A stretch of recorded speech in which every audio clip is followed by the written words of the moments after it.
Assalamualaikum warahmatullahi wabarakatuh. Alhamdulillahi rabbil alamin. Wassalatu wassalamu ala asyrafil anbiya'i wal mursalin wa ala alihi wa sahbihi ajma'in. Subhanaka la ilma lana illa ma 'allamtana innaka antal alimul hakim. Wala haula wala quwata illa billahil aliyil azim. Rabbi ishrah li sadri wa yassir li amri wahlul 'uqdatam min lisani yafqahu qawli. Allahumma 'allimni ma jahiltu wa zakirni ma nasitu. Amma ba'd. Yang dikasihi tuan-tuan imam, tuan-tuan Bilal, tuan-tuan Siap, pengusi surau, ahli jawatan kuasa surau, para asatizah, para alim ulama, tuan-tuan guru, hadirin hadirat muslimin muslimat yang dikasihi Allah sekalian. Alhamdulillah, syukur kita pada Allah Subhanahu wa taala, pada pagi Ahad ni Allah masih memberikan kesempatan kepada kita untuk kita sama-sama hadir untuk solat subuh berjemaah. Seterusnya Allah memberikan sedikit kelepangan waktu kepada kita untuk kita duduk lepas subuh mendengar kuliah tazkirah subuh pada pagi ini. Moga-moga ia boleh menjadi sebahagian dari bekal yang kita bawa untuk bertemu dengan Allah Subhanahu wa taala. Dia menjadi kebaikan, amal-amal salih yang kita buat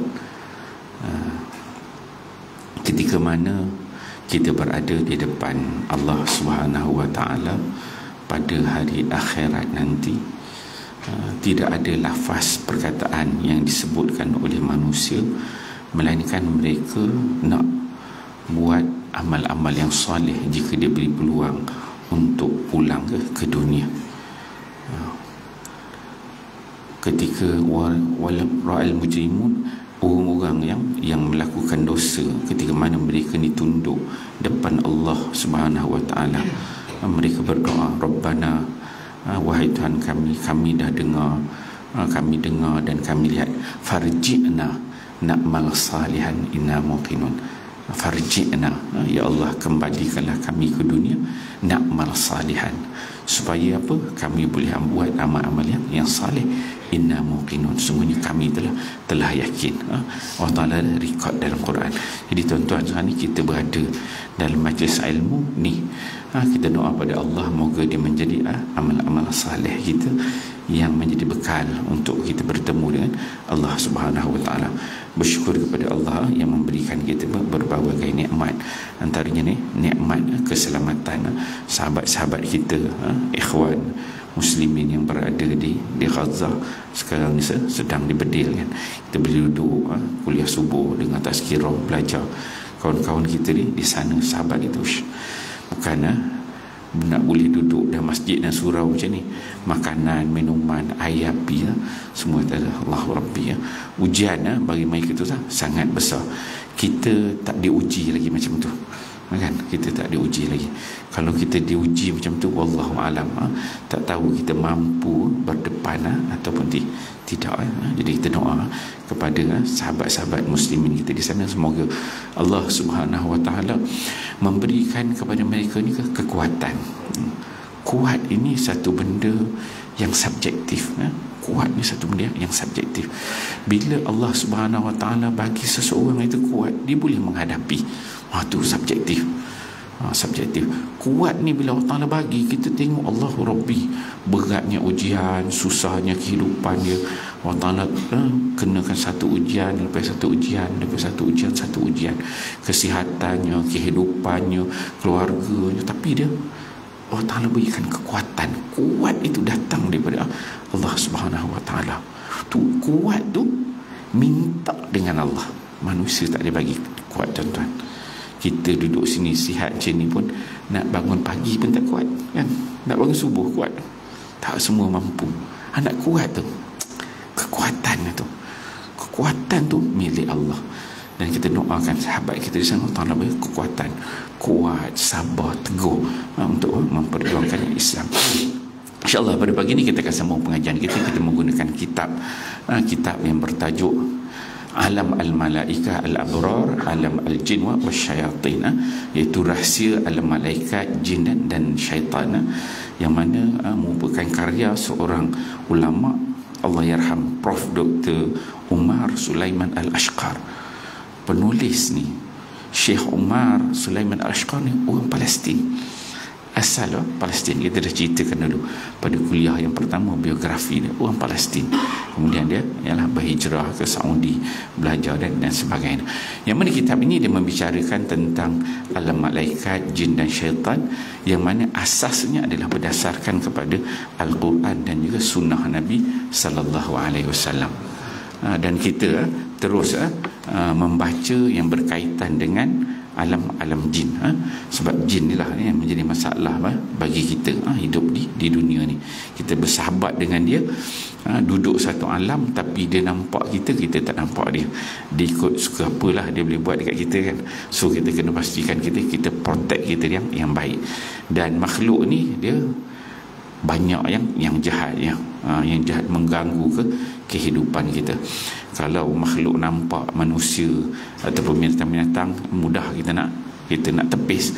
Tapi makhluk yang boleh masuk dalam salur darah, bukan setakat zahir yang kita tak nampak di luar, tapi sampai peringkat dia boleh masuk dalam saluran darah kita, mengganggu. Jadi pasti kita kena kenal dengan baik. Dan kuliah kita yang terakhir ialah pada 24 hari bulan 9 yang lalu. Kita berada pada muka surat 110. InsyaAllah kita sambung. Kita dah bicarakan dengan tajuk bahagian jin ni banyaklah, pengenalannya, apa jenis-jenis bentuk dia. Dan kita sampai pada pagi ni tajuk iaitu makanan dan minuman jin. Kita nak tengok jin ni dia makan minum macam kita juga ke? Apa jenis makanannya? Apa spek-spek, yang mana semua asas ini berdasarkan kepada Quran dan juga hadis Nabi sallallahu alaihi wasallam. Adakah kita buat pulut kuning, lepas tu letak telur, kita bagi tu jin makan. Yang tu biasa kan di alam Melayu, jin makan gitu. Dia kata nak ayam sekor pula kan, kambing hitam ke kan, adakah dia makan sebenarnya? Yang kita buat selama hari ini, sebahagian kita lah, ada orang yang percaya begitu kan. Pulut kuningnya kan, letakkan ayam kat situ, Tok Bomo yang makan ke ataupun jin yang makan, itu kita bincang kemudian. Okey, kita tengok apa kata pengarang pada Syekh Sulaiman Umar Sulaiman Al-Ashqar. Kata dia, makanan dan minuman jin, kata jin ini termasuk syaitan. Jin termasuk syaitan. Syaitan tu sebahagian daripada jin. Makan dan minum. Statement yang pertama daripada pengarang, dia kata makhluk yang nama jin ini dia makan dan minum, bukan sekat makan, dan juga dia minum. Kemudian dalam Sahih Bukhari, tengok dia terus bawa hadis Nabi dalam Sahih Bukhari, diriwayatkan daripada Abu Hurairah radhiyallahu anhu bahawa Nabi sallallahu alaihi wasallam menyuruh untuk membawakan beberapa batu untuk beliau gunakan beristinja. Nabi sallallahu alaihi wasallam panggil sahabat, bawakan beberapa batu untuk Nabi guna beristinja. Bila tak ada air, Nabi guna batu, dan batu tu mulalah untuk beristinja, bersuci. Jadi baginda sallallahu alaihi wasallam bersabda, apa kata Nabi? Janganlah engkau berikan tulang maupun kotoran haiwan. Dalam hadis Nabi Sahih Bukhari ni, hadis sahih, Nabi sebut jangan engkau berikan tulang maupun kotoran haiwan. Maksudnya kita guna untuk beristinja. Nabi minta sahabat sesuatu untuk beristinja, minta bawa bagi batu. Kemudian Nabi gunakan batu untuk beristinja, untuk bersuci. Dah sambil tu Nabi pesan, kalau nak bersuci ni jangan guna tulang. Sebab sahabat dia tengok, batu ni keras, tulang boleh ataupun kotoran haiwan. Kotoran haiwan. Kita tengok, kita bahas nanti kenapa, apa kaitan tulang? Adakah kotoran haiwan ini makanan untuk jin juga, kan? Adakah tulang atau bagaimana? Dia diceritakan. Kata pengarang, dia kata, setelah itu Abu Hurairah bertanya kepada Rasulullah sallallahu alaihi wasallam tentang rahsia larangan beliau untuk membawakan tulang ataupun kotoran binatang. kotoran binatang ataupun tulang. Apa rahsia di sebaliknya? Abu Hurairah dia tanya Nabi SAW. Rasulullah menjawab, tulang dan kotoran haiwan adalah makanan jin. Satu. Secara umum, tulang dan juga kotoran haiwan, kotoran haiwan adalah makanan jin. Dia binatang ni dia bahagian-bahagian dia yang kotor, termasuk najis dia, apa-apa benda yang bahagian kotor bahagian binatang ini adalah makanan jin secara umum. Start daripada tulang dan benda-benda kotor pada haiwan, itu adalah makanan jin. Secara umum dia begitu. Kotor betul makanan jin ni. Adakah begitu? Sebenarnya kita tengok apa dia bahas. Kemudian aku didatangi oleh delegasi nasibin. Ini kata Nabi SAW, jin yang paling baik. Jadi Nabi sebut ada jin ni, dia ada kabilah-kabilah dia. Salah satu kabilah jin yang baik ni namanya nasibin. Satu kabilah jin. Dan Nabi sebutkan jin yang paling baik, dan mereka meminta bekal kepadaku. Jadi bila jin ni datang jumpa Nabi dakwah, Nabi ajar tentang Islam, ajar tentang tauhid, mereka jin ni level dia rendah, Nabi ni level dia tinggi. Kita ni kalau orang yang bersahabat dengan jin, kita rasa kita rendah, kita rasa jin tu yang besar, kan? Sebab kita tak nampak dia macam-macam, dia buat beza. Tapi jin ni bila datang jumpa Nabi SAW, dia rasa dia kecil sangat. Nak bandingkan dengan Nabi dan Rasul yang dapat wahyu daripada Allah Subhanahu Wa Taala. Jadi dia minta, dia tahulah bahawa Nabi ni dia dapat wahyu, dan Nabi ni dengan doanya, dengan apa yang Nabi bacakan, dapat dimakbulkan oleh Allah Subhanahu Wa Taala. Jadi dia minta dengan Nabi supaya diberikan kepada dia bekal dari sudut ilmu, bekal dari sudut makanan, minuman. Maka aku pun mendoakan mereka, Nabi pun mendoakan golongan jin ni agar setiap kali bertemu dengan tulang dan kotoran. Ini doa Nabi kepada makhluk nama dia jin. Supaya apa? Doa Nabi minta pada Allah Subhanahu Wa Taala supaya geng-geng jin ini, kalau dia ni jumpa tulang dan juga kotoran, pastilah mereka dapatkan makanan padanya. Hadis ni hadis riwayat Bukhari. Maksudnya daripada tulang dan juga kotoran, daripada situ akan menghasilkan makanan bagi golongan jin.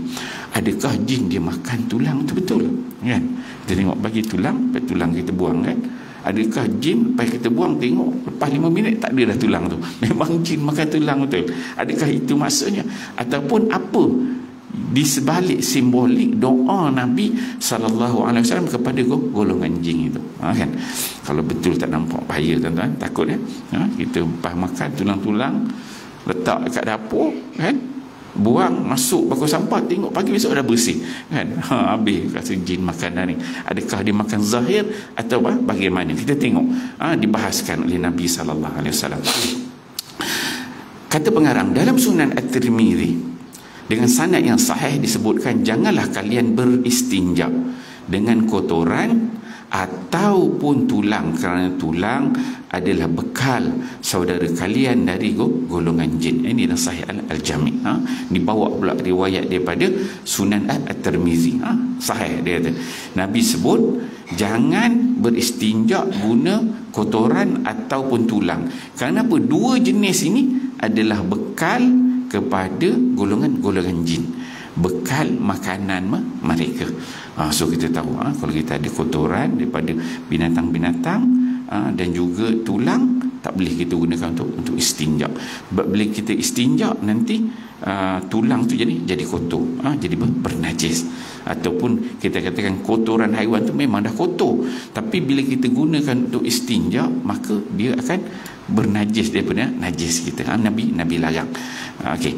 Kemudian kita tengok dalam Sahih Muslim dari Ibnu Mas'ud, dinyatakan, aku didatangi oleh jin yang mengundangku. Nabi SAW ni dia biasa ada waktu ketikanya diundang oleh golongan jin.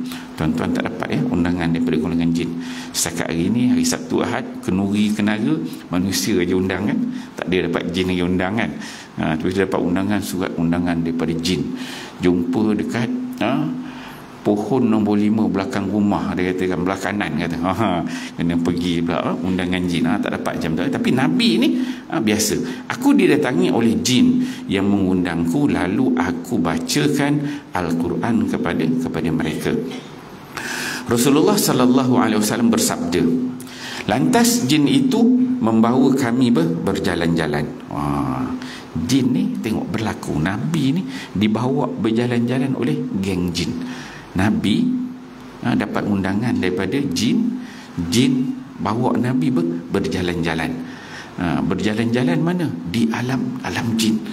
Nabi ni ialah Nabi, bukan standard kita, manusia pun pada hari ni kalau yang kena rasuk dengan jin kan hilang, tiba-tiba hilang, tak jumpa 3-4 hari, jumpa bawah pokok lah, tersangkut atas pokok lah, jumpa tepi sungai lah kan.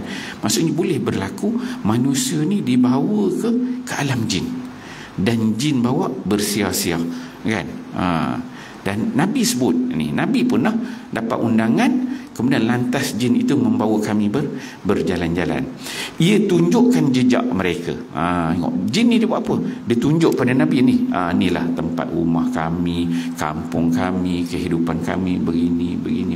Ditunjukkan kepada Nabi sallallahu alaihi wasallam oleh golongan jin. Biasalah orang ziarah kan, dia buat site visit. Kita pergi mana-mana, pergi rumah kawan kat Terengganu, dia kata jom pergi jalan-jalan, kan, pergi jumpa dia, bawa jalan, pergi tengok pantai lah, kedai tu sini lah kan, itu Pok Nong lah, makan kopok likur lah, tempat dia buat site visit. Maka Nabi ni dibawa jalan-jalan oleh golongan jin. Dan jejak api mereka, dia ada jejak api bagi golongan jin. Jin ini diciptakan daripada api kan? Jin ini diciptakan daripada api, dan ada bekas-bekas api kejadian mereka itu. Okey, selanjutnya mereka meminta bekal kepada beliau. Jin ini minta bekal kepada Nabi. Rasulullah menjawab, bagi kalian setiap tulang yang disebutkan nama Allah padanya. Tengok, jin ini kalau tulang yang kita makan, bila kita makan, kita sembelih binatang, satu katakan ayam, bila kita sembelih tu dengan nama Allah, Bismillahirrahmanirrahim, dengan nama Allah, binatang yang kita sembelih dengan nama Allah tu, yang tu tulang dia besok boleh jadi makanan jin. Jin yang macam mana? Jin yang Islam. Tu Nabi sebut, bagi kalian setiap tulang yang disebutkan nama Allah padanya. Maksudnya jin Islam ni, dia makan daripada tulang itu adalah yang disebut nama Allah, tulang yang disembelih dengan cara yang halal. Ada juga, bukan semua dia bedal, bangkai tulang pun tak, jin ni milih. Ni bagi jin Islam. Satu, dia kata, bagi kalian setiap tulang yang disebut nama Allah yang jatuh ke tangan kalian sebagai daging. Tengok, sebenarnya walaupun yang disebut oleh Nabi tu jangan tulang itu kita buat istinja, tapi sebenarnya yang dimakan oleh jin bukan tulang itu, tapi tulang yang disebutkan nama Allah, sembelih atas nama Allah. Apabila dapat kepada golongan jin ni, dia akan berubah menjadi daging. Bagi alam dia dapat berubah jadi daging. Tulang yang disebut nama Allah, bukanlah dimakan tu tulang yang zahir itu, tapi dia akan berubah dengan izin Allah Subhanahu wa taala. Jadi makanan senap bagi dia. Okey.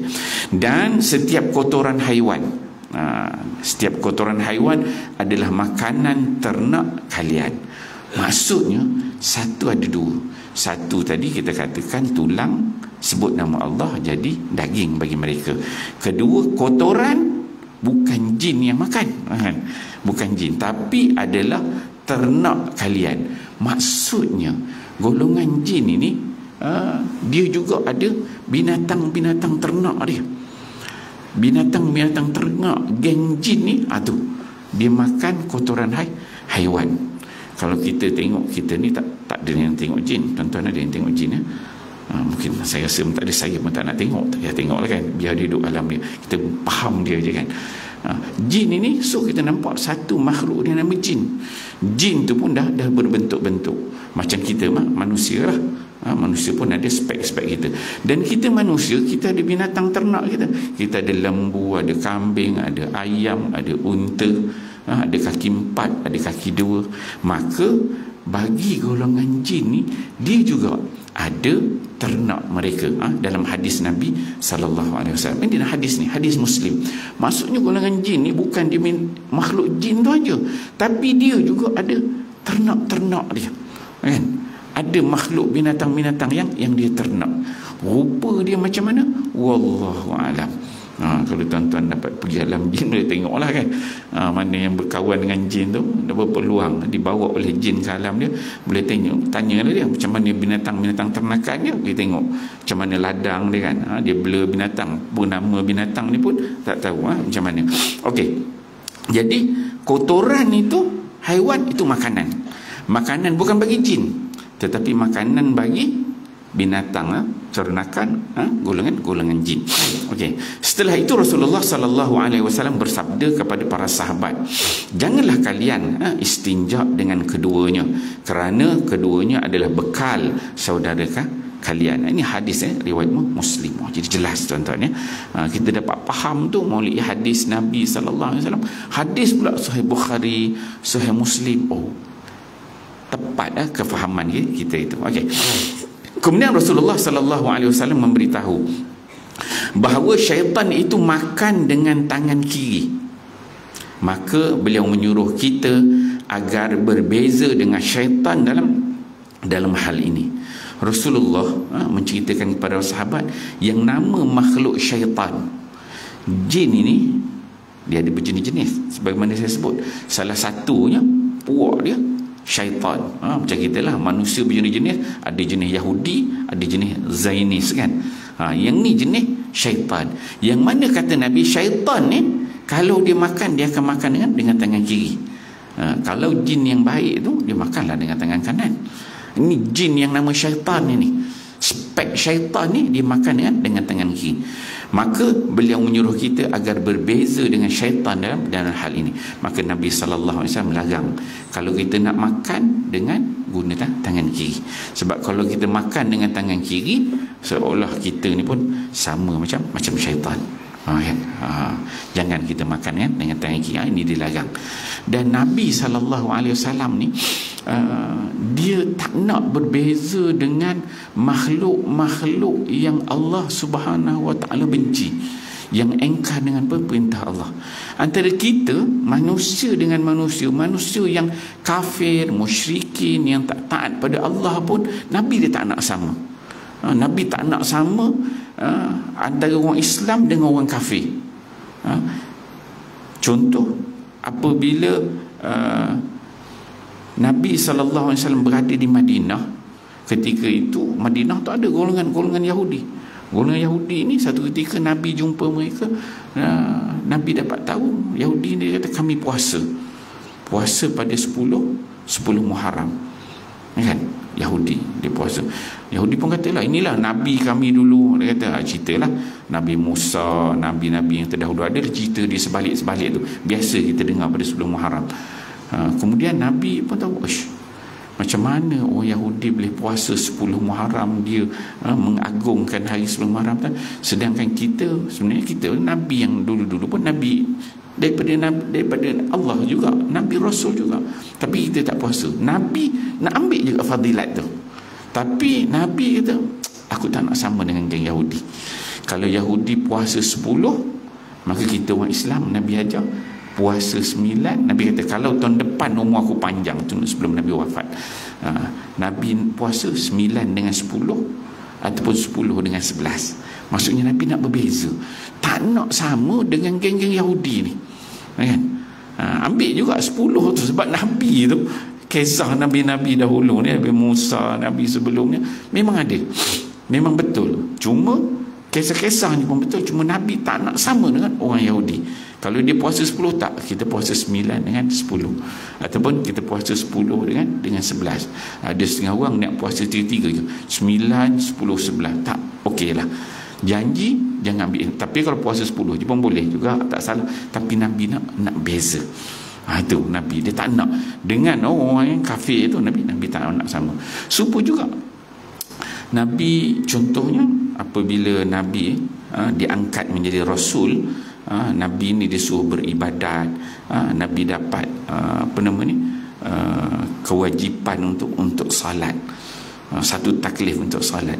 Maka Nabi SAW, Nabi memang selesa dan nak di hati Nabi tu biar kiblat Nabi adalah di Mekah.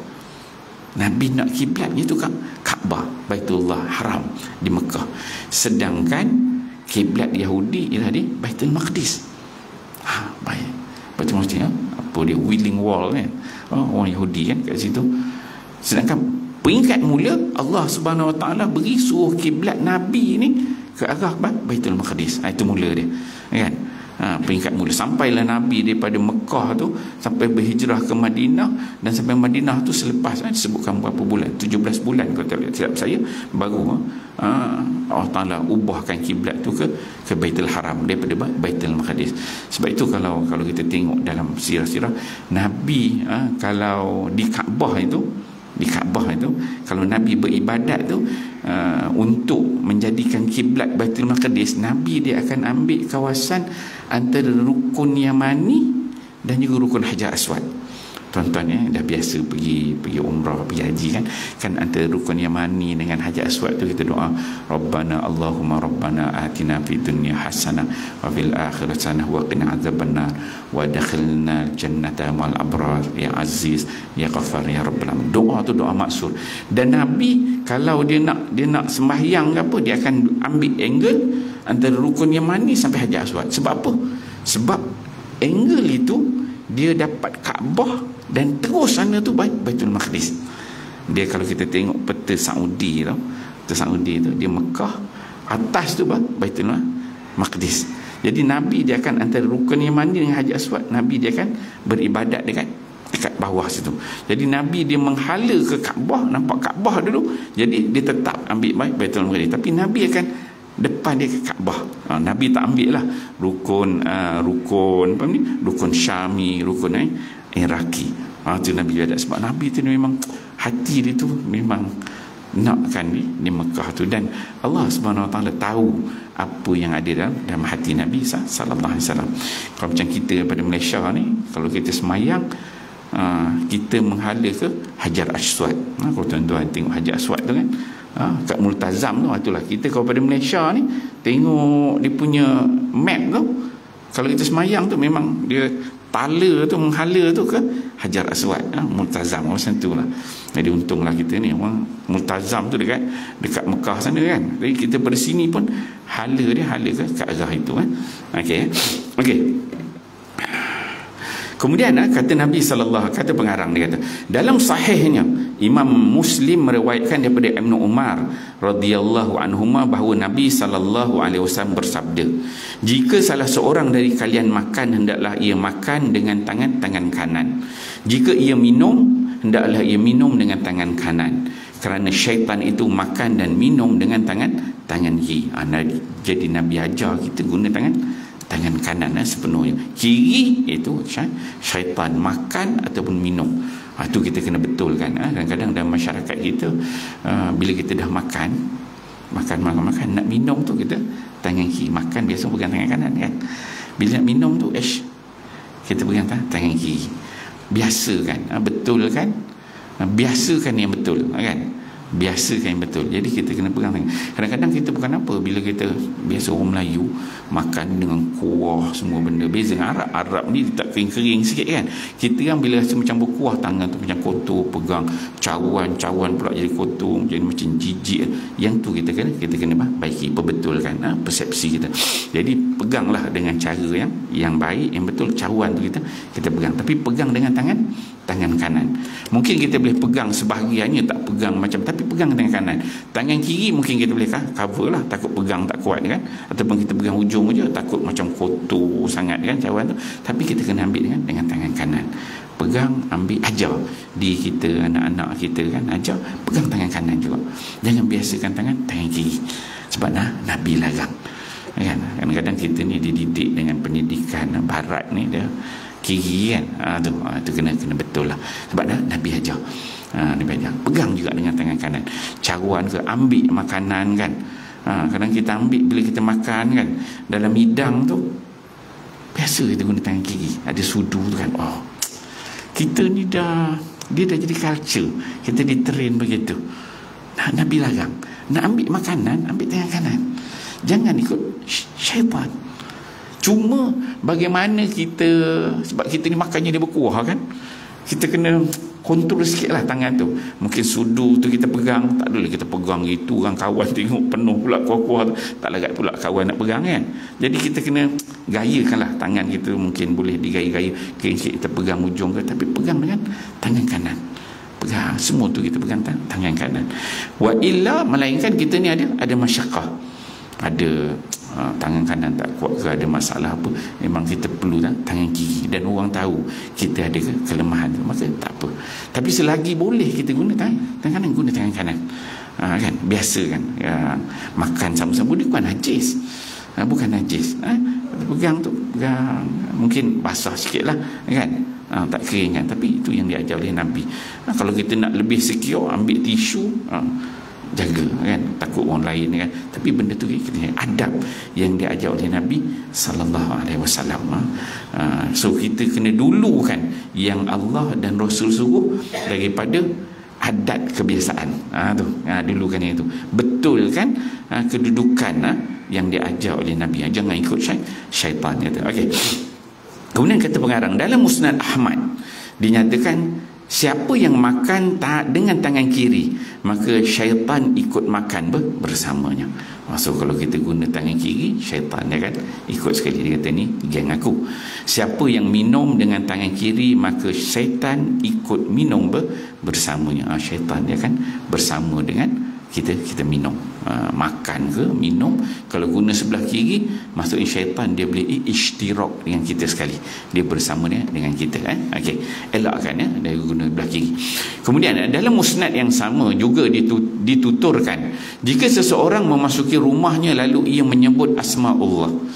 Jika seseorang masuk dalam rumah kita lah, bila kita masuk dalam rumah, kemudian kita sebut dengan langkah kaki kanan, kita sebut dengan asma Allah, dengan bismillah, nama Allah. Nama Allah ni disebut umum, nama Allah ni banyak, tapi bismillah itu paling mudah lah, dengan nama Allah, bismillahirrahmanirrahim ke, ataupun bismillah saja. Menyebut asma Allah saat masuk dan saat makan. Saat masuk kita balik pada surau, balik pada kerja, balik daripada solat, masuk rumah kita langkah tu dengan bismillah, dengan nama Allah. Saat masuk dan juga saat makan, ada dua tempat ini. Niscaya syaitan berkata, kalian tidak memiliki tempat menginap. Kalau rumah kita ni jenis rumah yang banyak boleh dimasuki syaitan, maka yang pertama Nabi ajar, tak nak rumah kita ni dimasuki oleh syaitan, maka kita kena langkah masuk tu baca dengan bismillah. Ni protect lah, protect rumah kita. Dia ada ayat-ayat pelindung rumah, itu satulah, itu nanti dia akan bahas belakang-belakang. Tapi step yang paling mudah, kita tak nak rumah kita ni makhluk yang nama syaitan tu masuk, ganggu anak kita, ganggu isteri kita, suami kita, ganggu cucu kita yang tidur, yang kecil-kecil itu kan.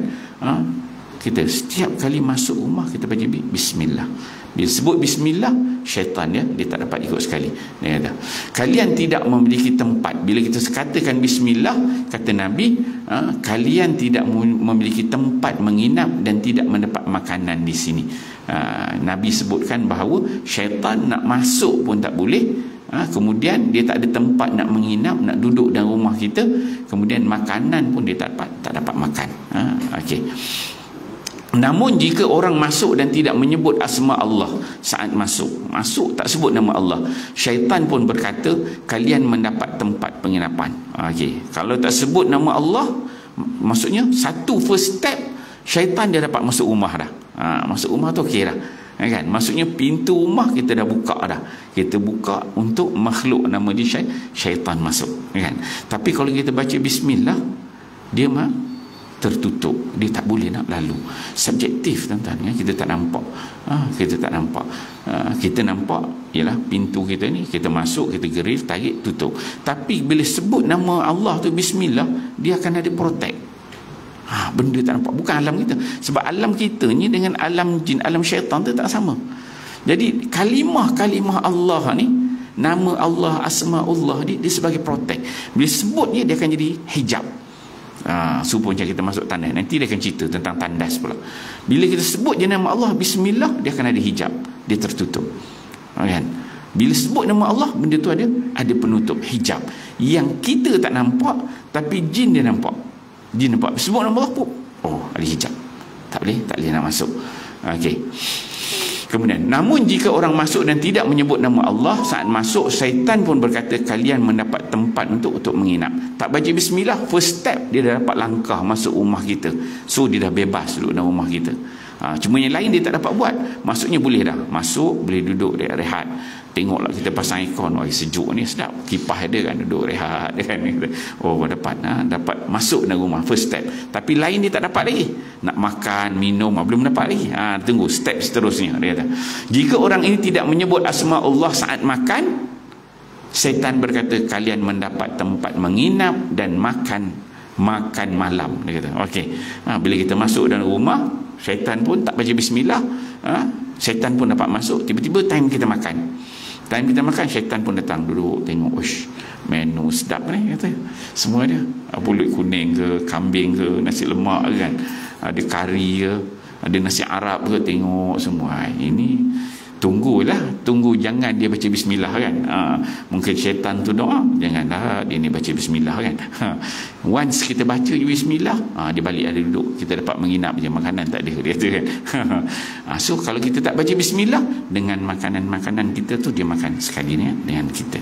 Ni walaupun kita nampak macam simple je sebenarnya, tapi benda ni besar. Tuan-tuan nak protect yang pertama tadi, masuk rumah tu hajar kita, anak, isteri, kan, cucu kita, menantu, masuk rumah aja bismillah. Bila bismillah aja kita dah protect. Tak masuk, tak makan, kalau terlupa, maksudnya adalah excuse dia lagi, kan, sebab dia tak masuk dalam rumah. Tapi kalau step pertama tu kita terlepas, dia dah masuk dalam rumah. Okey. Ini hadis disebutkan dari hadis riwayat Ahmad. Hadis ini juga diriwayatkan oleh Imam Muslim. So kukuh dalil dia. Kemudian kata pengarang, hadis-hadis di atas menunjukkan dengan, dia tulis gamblang ni, maksudnya jelas, dengan jelas bahawa syaitan itu makan dan minum. So secara jelas kita nampak melalui hadis-hadis ini bahawa makhluk nama syaitan, makhluk jin ni, dia ada sifat makan dan juga minum sebagaimana manusia. Sebagaimana manusia dilarang untuk makan daging yang tidak disebut asma'ullah, nama Allah atasnya, demikian pula Rasulullah sallallahu alaihi wasallam menjadikan makanan para jin yang beriman kepada Allah adalah setiap tulang yang disebutkan nama Allah kepadanya. Begitu. Bila kita sembelih, maksudnya makanan, bila kita sembelih binatang yang sebut nama Allah, maka binatang itu dia akan jadi makanan untuk geng-geng jin yang Islam.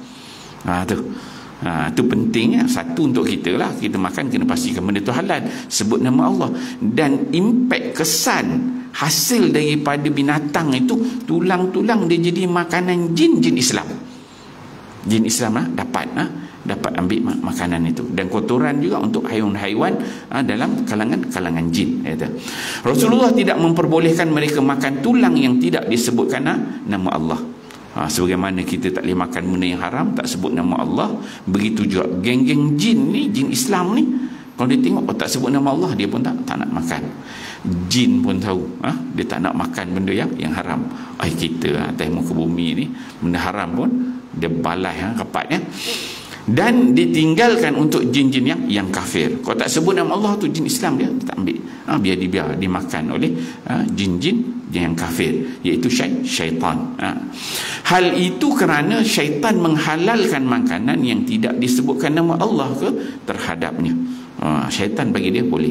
Yang halal pun disapu, yang sebut nama Allah pun disapu, yang tak sebut nama Allah, geng-geng jin ni dia disapu bersih.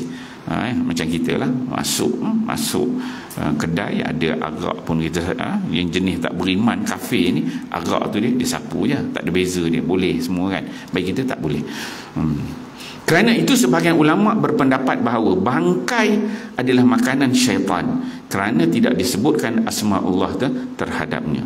Dan kalau kita tengok ada bangkai kena langgar ke, binatang-binatang yang sifatnya bangkai tidak disebut nama Allah, maka dia merupakan makanan kepada makhluk Allah yang nama dia syaitan kata. Firman Allah Subhanahu wa taala, innamal khamru wal maisiru wal ansab wal azlamu rijsum min amali syaitan. Surah Al-Maidah ayat 90. Allah Taala menyebutkan sesungguhnya minuman khamar yang mabukkan, tuak, arak, khamar. Wal maisir, yang kedua al-maisir. Maisir ni berjudi. Kemudian wal ansab ini berkorban untuk berhala. Maksudnya sembelihan tu bukan atas nama Allah, kan, untuk berhala dia kata. Kemudian wal azlam ini ialah mengundi nasib ni, dia ambil panah tu, cucuk macam orang cucuk mana yang dia pilih kan, main pilih-pilih tu, mengundi nasib. Kata Allah SWT, dengan panah adalah termasuk perbuatan syaitan. So 4 perkara ni amalan syaitan. Yang sembelih ni dalam konteks ni tadi disebutkan kalau sembelih tu bukan atas nama Allah, itu juga makanan pada syaitan. Termasuklah khamar, termasuklah berjudi. Jadi kalau ada orang kita ni yang pergi berjudi, ambil spot toto ke, ambil yang 4 digit ke, magnum ke kan, jadi dia dengan syaitan tak sama, tak banyak beza lah. Okay. Dari firman Allah di atas, Ibn Qayyim menyimpulkan bahawa minuman yang memabukkan adalah minuman syaitan. Syaitan itu minum dari minuman yang dibuat oleh para sekutunya atas perintah syaitan. Lantas ia bersekutu dengannya dalam pekerjaan itu. Begitu pula dalam minuman, dosa dan hukumannya. So firman Allah ayat ini, kata Ibn Qayyim, minuman yang memabukkan tu adalah minuman syaitan. Itu orang kata minum arak ni minuman syaitan. Kata syaitan tu minum dari minuman yang dibuat oleh para sekutunya atas perintah syaitan. Jadi geng syaitan ni ada juga arak-arak dia, dan golongan yang buat arak ni, yang buat benda-benda khamar di alam manusia ni, dia ada perintah daripada syaitan. Gue ni start ke tiger kan, ada dapat arahan daripada geng-geng syaitan ni, yang minum tu semua geng dia. Lantas ia bersekutu dengannya dalam pekerjaan itu. Maksudnya syaitan ni bersama dengan geng-geng yang buat ayat-ayat yang haram ini. Begitu pula dalam minum. Minumnya sekali dosa dan juga hukumannya. Habis itu berkaitan dengan makan dan minum. So kita dapat faham nama makhluk jin ni, dia makan dan juga dia minum dalam alam dia. Tulang kotoran najis, Nabi larang buat istinja. Sebab apa? Tulang dia jadi daging. Dia jadi daging kepada golongan jin bila sebut nama Allah atas sembelih itu tadi. Mula sembelih itu dengan nama Allah, dia akan jadi daging, kan? Manakala kotoran binatang itu, dia akan jadi makanan kepada ternakan geng-geng jin ini, kan? Begitu kita dapat faham. Okey, kita tengok tajuk seterusnya. Pengarang dia buat kata, apakah jin itu menikah dan berkembang biak? Tengok jin ni macam mana, dia menikah juga ke, ada kembar ke, macam mana, berkembang ke tidak? Okey, kata pengarang, hal yang jelas adalah terjadi perkahwinan dalam kalangan jin. Asasnya pengarang sebut jelas ada berlaku perkahwinan di kalangan jin. Maksud antara jin jantan dengan jin betina, dia akan berlaku perkahwinan. Dalam hal ini sejumlah ulama berdalil dengan firman Allah Subhanahu wa taala, berbeza dengan malaikat. Ini sebab kita masuk tu sebahagian jin, malaikat dia tak. Malaikat ni dia tak ada pula malaikat menikah, berkahwin. Sebab malaikat ni dia tak kelif itu. Malaikat ni Allah Taala ciptakan. Allah Ta'ala cipta, datang malaikat dengan apa amal-amal yang kita buat, terciptanya malaikat sifat itu, dia tercipta, dia tak ada makan, tak ada minum, tak ada. Ni jenis malaikat. Kerana malaikat juga dia tak menikah, kan? Dia tak ada jenis nak menikah, dan dia juga tak ada jantina, kan? Dia tercipta dengan kehendak Allah, ataupun dengan ada amalan-amalan. Dalam hadis disebutkan amalan-amalan yang kita buat ini, maka Allah Ta'ala akan datangkan malaikat. Allah Ta'ala datangkan malaikat ini. Malaikat itu cipta melalui kehendak Allah, dan juga ada amal-amal yang dibuat. Berbeza dengan jin. So jin itu asasnya berlaku perkahwinan di alam jin. Dalam hal ini sejumlah ulama berdalil dengan firman Allah Subhanahu Wa Taala. Apa dalilnya? Tentang isteri para penghuni syurga. Dia kata, lam yatmishunna insun qablahum wala jan. Lam yatmithunna insun qablahum wala jan.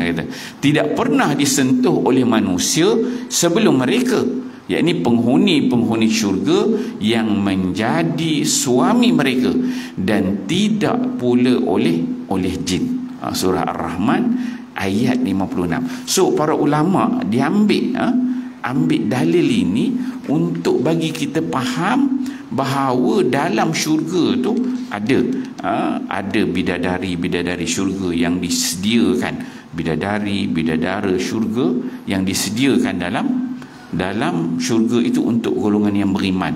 Jadi golongan yang beriman ahli syurga ni dia ada nanti dalam golongan jin, dan juga ada juga dalam kalangan manusia. Sucinya mereka ini, bersihnya mereka ni tidak pernah disentuh oleh manusia sebelum mereka, iaitu penghuni syurga yang menjadi suami mereka, bakal jadi suami, tak pernah sentuh. Juga tidak pula oleh jin. Maksudnya jin itu juga dia ada keinginan nanti. Dia ada jantan dia ada betina dia. Jin itu dia juga bukan sekat jin, bukan sekat manusia tak boleh sentuh, jin juga tak boleh sentuh, tak dapat sentuh, melainkan setelah dapat keizinan daripada Allah Subhanahu Wa Taala. Maksudnya bidadari syurga yang ada tu nanti, walaupun kita tak nampak golongan jin, ingat jin tu boleh lah nak pergi ngusik ke mengacau ke, tak boleh. Kalau manusia ni, kita manusia kan, manusia ni kita ni biasa al-massu dia ada sentuhan. Kalau tuan tengok dalam bab jin ni, nanti kita akan tengok ada masuk syaitan, dia ada sentuhan syaitan. Maksudnya kadang-kadang kita anak kan kena sentuh, bukan nak buat benda-benda jahat tu jauh lagi. Maksudnya dia ada dia sentuhan. Kemudian jin ni dia boleh masuk dalam saluran darah manusia, dia boleh masuk kan. Tapi yang makhluk yang Allah ciptakan, makhluk dalam syurga Allah ni, maka jin dia tak boleh. Dia tak dapat untuk memasuki, untuk menyentuh pun dia tak dapat. Okey. So itu membuktikan ada jantan dan juga betina. Kemudian pengarang disebutkan, penulis kitab Lawami Al-Anwar Al-Bahiyah menyebutkan sebuah hadis yang sanadnya perlu diteliti. Hadis ini mengatakan sesungguhnya jin itu berkembang biak sebagaimana anak Adam, dan jumlah mereka lebih banyak. Ini kata pengarang. Pengarang ni dia berhati-hati. Tengok. Satu dia bawakan, dia kata, sebab kita ni kitab ni macam tadi sedap. Bila kita berhujah tu dalil Bukhari, Muslim kan, Musnad Ahmad, Tirmizi, hadis sahih. Tapi berhati-hatinya pengarang ini bila dia bawakan riwayat, dia kata Syekh Umar Sulaiman Ashqar ni, dia kata penulis kitab Lawami Al-Anwar Al-Bahiyah, dalam kitab ini dia kata, dalam kitab ini ada menyebut sebuah hadis yang mana sanadnya perlu diteliti. Maksudnya pengarang ni dia jumpa ni, dia kata aku pun tak confirm lah sanad ni macam mana hadis ni. Okey, boleh kita pegang kuat tak? Dia kata ada riwayat tapi nampak macam, dia kata teliti balik lah, kurang-kurang dia dah tulis, dia bawa. Maksudnya kalau kita nak faham, kita faham dulu, tak pegang kuat tak boleh. Dia kata maksud dia, hadis ini mengatakan sesungguhnya jin itu berkembang biak sebagaimana anak Adam, dan jumlah mereka lebih ramai. So ada riwayat menyebutkan jin itu berkembang, beranak pinak, macam manusia juga, tapi jumlah mereka lebih banyak. Lebih banyak daripada golongan manusia. Hadis riwayat Ibnu Abi Hatim dan Abu Syekh dalam Al-Azhamah dari Qatadah. Itu asasnya begitu. Okey. Kemudian baik hadis ini sahih maupun tidak, kata pengarang, tetapi ayat Al-Quran mengatakan dengan jelas bahawa jin bersetubuh. Jin ini dia bersetubuh sebagaimana manusia boleh berlakunya hubungan kelamin, jin juga dia berlaku hubungan kelamin, dia juga boleh bersetubuh. Dia kata ini sudah cukup untuk menjadi dalil. untuk menjadi dalil. Bila maksudnya bila berlaku persetubuhan, maka dia akan menghasilkan anak.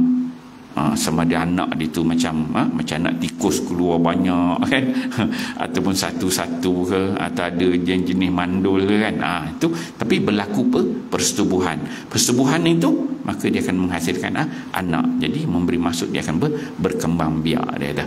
Okey, sebagai kaum meyakini bahawa jin itu tidak makan maupun minum dan tidak pula menikah. Pendapat itu digugurkan oleh dalil-dalil yang telah kita rangkum dari kitabullah maupun sunnah. Ada, kata pengarang, sebahagian orang yang dia tak meyakini jin ini dia minum, makan, menikah, berkembang biak, dia tak yakin dia kata. Sebab benda tak nampak, dia tak tahu semua kan, dia tak mana ada, tak percaya. Tapi bagi kita ahli sunnah wal jamaah, kita belajar dalil pada Quran, hadis Nabi, riwayat-riwayat yang ada, maka kita faham bahawa berlaku makan, minum dan juga jin ini dia berkembang biak, dia kata. Sejumlah ulama menuturkan bahawa jin itu bermacam-macam. Ada yang makan maupun minum, dan ada yang tidak makan maupun minum. Ini dia bawa tadi, mula-mula dia datangkan asas kepada kita, bawa dalil Quran, bawa dalil hadis, membuktikan makan, minum, menikah, berkembang biak, bersetubuh. Asasnya begitu. Kemudian dia bawakan pandangan yang kedua. Ada pula sebahagian orang yang tak nak percaya makan, minum gitu. Dia tak makan, tak minum, tak berkembang biak. Kemudian dibawa yang ketiga pula, sejumlah ulama. Ada pula sebahagian ulama, ni pendapatlah sebahagian ulama, dia kata bahawa jin itu ada macam-macam spek. Sebahagian ulama kata, jumhur tadi kata memang yang kita pegang yang pertama tadi. Ada sebahagian ulama kata jin ada macam-macam. Ada yang jenis makan, minum, ada yang tak makan, tak minum pun ada jenis macam tu. Berdasarkan ilmu ulama ni, bila banyak tu dia adalah pembacaan, kefahaman masing-masing. Ada yang berpandangan sedemikian. Kemudian dia katakan, Wahab bin Munabbih mengatakan, baru dia pergi satu-satu dia pergi. Wahab bin Munabbih mengatakan jin itu bermacam-macam. Jin yang murni adalah angin yang tidak makan. Jin yang murni adalah angin yang tidak makan, tidak minum, tidak mati dan tidak berkembang biak. Ada pula jenis-jenis jin yang makan, minum, berkembang biak, menikah dan mati. Mereka adalah su'ala, al-ghaul dan lain-lain. Ini disebut oleh Ibnu Jarir, dikutip dalam Lawami al-Anwar. Ini kitab yang atas tadi. Yang kata penulis, dia kata sanadnya perlu diteliti. Tapi yang bawa riwayat ni disebut oleh Wahab bin Munabbih. Ini gelangan yang meriwayatkan tentang hadis-hadis sedemikian. Ada yang menyebutkan begitu. Maksudnya Nabi dan cakap umum tak ada, tapi boleh difahami oleh para pengkaji bahagian hadis ni, meriwayatkan ada rupanya jenis yang dikatakan sebagai jin yang murni. Dalam bentuk macam mana? Bentuk angin. Sebab benda jin ni benda kita tak nampak, kan? Ada jin ni yang bentuknya jenis duduk di kawasan angin. Yang angin ni dia kata dia tak makan, tak minum, tak mati, tak berkembang biak. Ada pandangan sedemikian. Okey. Pendapat yang diungkapkan oleh Wahab di atas memerlukan dalil penguat, tetapi dalil tersebut tidak ditemukan, kata pengarang. Beberapa ulama telah mencuba untuk membahas tentang bagaimana cara jin makan, apakah dengan mengonyah, lalu menelan, dan apakah ia mencium bau sahaja.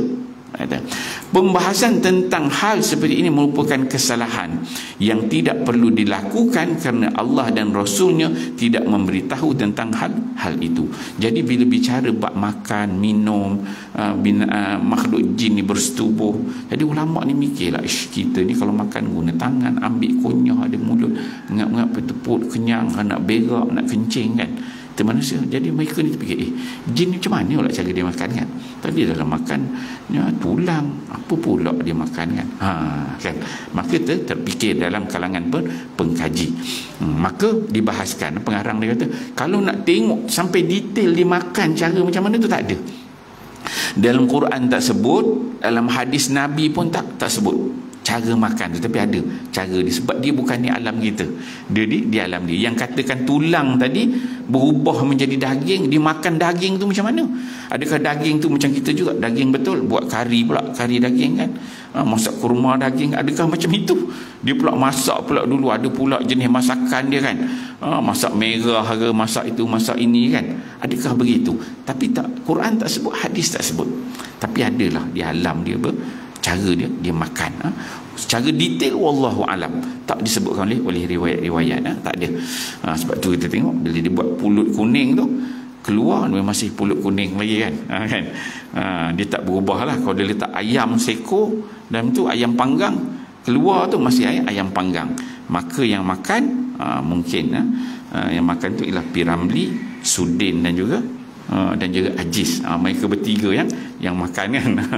Okey, habis kat situ. Tidak memberi itu. So kita tak boleh pergi jauh daripada itu. Kita boleh pergi makan, minum, ada spek sikit berubah jadi daging, tapi nak pergi deep lagi, dalam lagi tak ada. Quran tak sebut, hadis tak sebut. Sebab kitab ni dia nak tengok apa Nabi kata, apa Rasul kata, bukan apa Tok Bomo kata. Kan? Tok Bomo kata tak boleh pakai lah tuan-tuan. Tok Bomo tak boleh. Sebab benda ni, alam ni biar kita makhluk yang nama Nabi, Rasul, Allah cerita tu betul. Sebab dia pencipta. So kalau kita ambil kalam-kalam Tok Bomo ni, letih lah kita. Okey, tengok tajuk ni dia menarik. Pernikahan manusia dengan jin. Manusia ni dia boleh kahwin tak dengan jin? Kan ini biasa dia agak panas sikit bila dibahaskan antara perkahwinan manusia dan juga jin. Okey, kata pengarang, kita sering mendengar bahawa ada seorang laki-laki menikah dengan jin perempuan. Orang lelaki menikah dengan jin perempuan, atau seorang perempuan yang dipinang oleh jin laki-laki, jin jantan, pinang perempuan. Imam Suyuti menuturkan sejumlah asar dan akhbar. Ini ceritalah asar daripada para sahabat.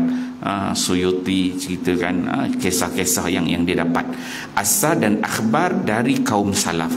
Maksudnya Suyuti dalam karya-karya dia diceritakan, ini dia dapat cerita ni daripada golongan salaf.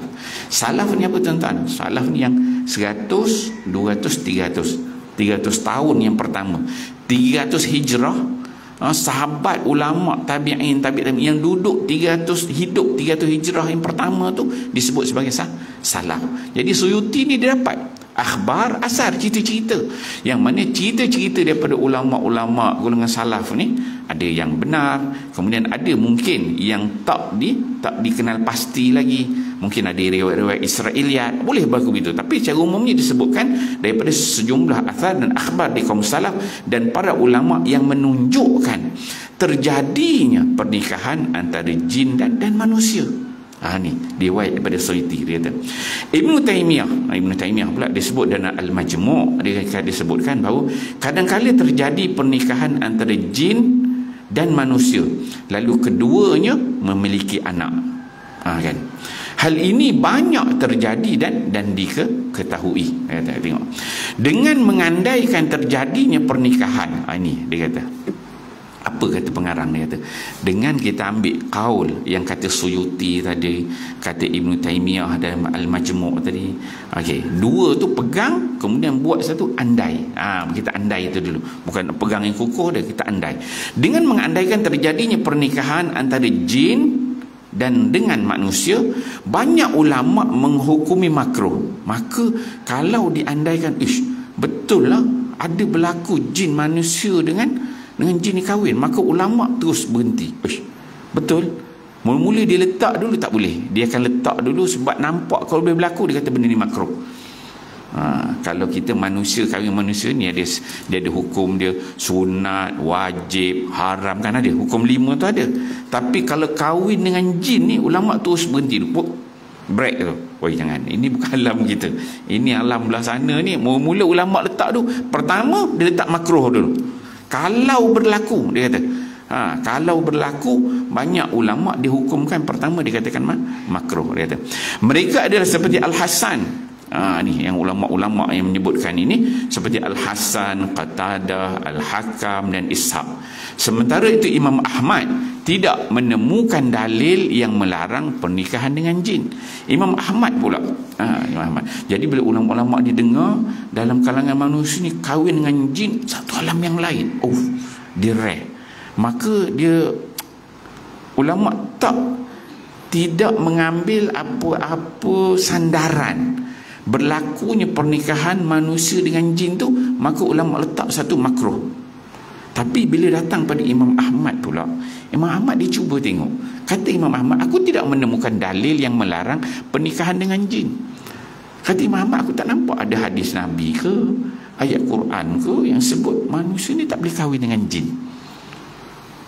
Dalil yang melarang, bukan dalil katakan boleh. Dalil melarang. Tengok Nabi kata dilarang kamu berkahwin dengan jin, tak ada. Ayat Quran ke kata dia kata la tankihu al-jin, katanya jangan kahwin jin, tak ada. Itu asas yang pertama kata Imam Ahmad. Aku tidak menemukan dalil yang melarang pernikahan dengan jin. Tetapi sang imam juga tidak menganjurkannya. Maka tak ada anjuran daripada dalil yang mengatakan benda itu boleh, kata Imam Ahmad. Ini berdalil dengan mengatakan, akan tetapi aku tidaklah senang andai ada perempuan yang hamil lalu ditanya, siapakah suamimu? Ia menjawab, suamiku adalah dari golongan jin. Akibatnya akan terjadi banyak kerosakan. Ni kata Imam Ahmad. Dia kata satu, dia tak nampak dalil yang melarang, dia tak jumpa, kata dia. Tetapi tak ada pula yang kata boleh. Kan? Kemudian kata Imam Ahmad, dia kata dia tak senang. Kata Imam Ahmad, kalau betul benda tu kata boleh pun tak ada, kata tidak pun tak ada. Tiba-tiba kata Imam Ahmad, ada orang mengandung perempuan, bukan laki lah, laki tak mengandung, yang perempuan, manusia mengandung. Perempuan tiba-tiba mengandung. Tanya dia ni, kau mengandung ni kenapa? Aku kahwin dengan jin, kan? Payah tentang gitu kan. Tengok ni perempuan bawa pejabat agama ni, siapa mengandung ni? Saya 4 bulan dah, suami saya jin. Ada ni cover lain yang tak tahu lah, entah siapa, power dia dah Bangla ke Pakistan mana dia balon kan. Tiba-tiba dia cover lain, saya kahwin dengan jin. Ini Imam Ahmad sebut. Dia kata, siapakah suamimu? Ia menjawab, suamiku adalah dari golongan jin. Akibatnya akan terjadi banyak kerosakan. Imam Ahmad dia tak nak terima dia. Sekelompok ulama berpendapat untuk melarang pernikahan jin dan manusia. Sekelompok ulama berpendapat untuk melarang pernikahan jin dan manusia. Ada sebahagian daripada ulama dia nak bawa pendekatan bahawa manusia dengan jin ni tak boleh kahwin, dilarang. Bukan dia kata tak boleh. Maksudnya kalau nak jin dengan manusia kahwin, dia kata larang. Ulama kata dia larang. Dia kata satu golongan ulama dia kata. Untuk mendukung pendapat ini, mereka beralasan bahawa Allah telah memberi anugerah kepada manusia dengan memberikan pasangan dari jenis mereka sendiri. Apa firman Allah? Wa min ayatihi an khalaqalakum min anfusikum azwaja litaskunu ilaiha wa ja'ala bainakum mawaddatan wa rahmah. Ayat ni jelas. Ayat ni apa?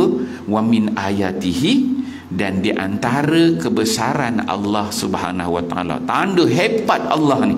Allah Taala menciptakan makhluk-makhluk dia ni, tanda hebat ciptaan Allah ni, bahawa Allah Taala an khalaqalakum min anfusikum. Allah ciptakan kamu daripada min anfusikum, daripada golongan kamu, azwaja. Tengok, dikatakan min anfusikum azwaja. Maksudnya pasangan yang Allah Taala ciptakan untuk manusia ni adalah dari golongan manusia. Allah Taala tak ciptakan pasangan manusia ni daripada golongan jin. Itu dia katakan min anfusikum azwaja. Pasangan kamu dari golongan manusia. Jangan ambil jin, dia kata. Untuk apa? Supaya litaskunu ilaiha, kamu boleh duduk dengan dia sekali, senang, selesa. Sama nampak, kita duduk sini nampak Suami nampak isteri. Ni kalau jin kan tak nampak. Kita duduk orang lain tak nampak kan, kita je nak nampak kalau kahwin dengan jin. Oh payah tuan-tuan. Kan litas kuno ilaiha. Kalau kita peluk pun ingatlah isteri kita dapat peluk. Betul. Isteri kita betul ada badan dia kan. Kalau jin nak peluk macam mana tuan-tuan? Panjang cerita peluk jin pula kan. Okey.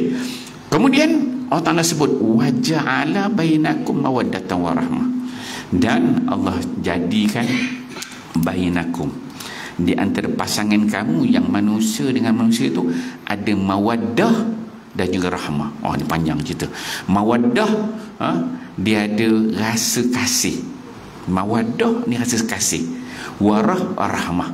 Mawaddah dan juga warahmah. Warahmah ni sayang. Dia ada kasih, belas kasihan dan juga sayang. Kalau jin macam mana tuan-tuan? Cannot brain. Sini dia kata cannot brain lah. Kalau kahwin dengan jin kan, macam mana rupa dia nak berkasih sayang, nak bermawaddah, nak berbaik-baik dengan jin. Itu lain cerita dia. Okey. Kemudian andai pun saya baca terjemah dia. Dan di antara tanda-tanda kekuasaannya ialah dia menciptakan untukmu isteri-isteri dari jenismu sendiri supaya kamu cenderung dan merasa tenteram kepadanya, dan dijadikannya di antaramu rasa kasih dan sayang. Surah Ar-Rum ayat 21. So ulama guna dalil ini yang mengatakan jin tak boleh kahwin dengan manusia. Manusia tak boleh kahwin dengan jin. Dia kena ambil min anfusikum azwaja. Kena ambil manusia kahwin dengan manusia. Andai pun terjadi pernikahan antara jin dan manusia, tidak akan terjadi kerukunan dan keserasian antara suami isteri kerana adanya perbezaan jenis. Kalau ni ulama yang kata tadi tak boleh kahwin, kalau andai kata pula kan, andai kata terjadi jin dengan manusia ni kahwin, dia tak akan berlaku kerukunan yang baik. Keserasian pun tak boleh antara suami dengan isteri kerana dia berbeza alam dan juga berbeza jenis. Kata, kahwin, orang tanya, kamu kahwin siapa saksi kan? Kata, ada jin. Tadi kalau dia tanya kahwin dengan siapa, dah ambil 5 bulan, kahwin dengan jin. Siapa saksi? Ada saksi dia daripada golongan jin juga. Kata, letih. Tak ada borang, ada isi borang. Kata, ada pejabat agama jin. Kata, letih. Tapi dia duduk alam manusia kan. Okay. Letih kita nak jawab benda tu. Okey. Dengan demikian, persoalan ini ada sebahagian orang yang meyakini pernah terjadi, baik saat ini maupun pada waktu yang lampau. Andai pun terjadi, itu merupakan penyimpangan yang jarang sekali, kata ulama. Jadi berdasarkan bila tak ada dalil yang jelas kata iya, tak ada dalil yang jelas kata tidak, maka persoalan ini ada sebahagian orang yang yakin pernah terjadi, baik di saat ini maupun yang telah lampau. Andai pun terjadi, ia merupakan penyimpangan yang jarang sekali. Dia berlaku penyimpangan, jarang berlaku. Orang yang melakukan pernikahan semacam ini tidak lagi bertanya tentang hukum syariat berkaitan perbuatan, kerana ia adalah orang yang tak berdaya dan tidak boleh melepaskan melepaskan diri darinya. Kalau dia dah kahwin dengan geng jin, maksudnya dia bukan ambil syariat manusia. Kita manusia, Quran syariat untuk manusia, hukum, syarat nikah, semua cara kerukunan semua tu. Tapi bila dia masuk ada berlaku dengan jin, dia dah tak ikut hukum manusia dah. Dia kata salah satu dalil yang menunjukkan kemungkinan terjadinya pernikahan antara manusia dan jin adalah bahawa ketika menyinggung tentang bidadari syurga, Allah berfirman tidak pernah disentuh oleh manusia sebelum mereka, yakni penghuni-penghuni syurga yang menjadi suami mereka, dan tidak pula oleh jin. Jadi dibawa balik surah Ar-Rahman ayat 56 ini, pengarang dia bawa untuk menunjukkan kemungkinan. Dia tak ada, ulama dia tak sebut secara fact, tak, dia kata kemungkinan. Asas tadi dia kata tak, tapi ada kemungkinan. Ada ulama kata kemungkinan. So kita bincang ni kemungkinan aja. Kita tak boleh kata benda tu firm sebab dalil tak jelas. Dia kata kemungkinan. Kalau kemungkinan pun diambil dalil daripada surah Ar-Rahman ayat 56 itu. kau nak bagi. Ayat ini menunjukkan kelayakan para bidadari itu untuk jin maupun manusia. Maksudnya bidadari itu ada untuk jin dan juga untuk manusia. Okey, 7.30 dah. Kita berhenti di sini dulu. InsyaAllah nanti kuliah kita akan datang, kita akan tengok tajuk jin, syaitan ni dia mati ke macam mana, kita tengok pada kuliah yang akan datang insyaAllah. Auzubillahi minasyaitanirrajim. Bismillahirrahmanirrahim. Alhamdulillahirabbil alamin wassalatu wassalamu ala asyrafil anbiya'i wal mursalin wa ala alihi wa sahbihi ajma'in. Allahumma ij'al jam'ana hadza jam'an marhuma wa tafarruqna min ba'di tafarruqan ma'suma wa la taj'alillahumma fina wa la ma'ana wa la man yattabi'una syaqiyya wa la matruda wa la mahruma bi rahmatika ya arhamar rahimin. Rabbana atina fid dunya hasanah wa fil akhirati hasanah wa qina adzabannar. Wa sallallahu ala sayyidina Muhammad wa ala alihi wasallam walhamdulillahi rabbil alamin. Assalamualaikum warahmatullahi wabarakatuh.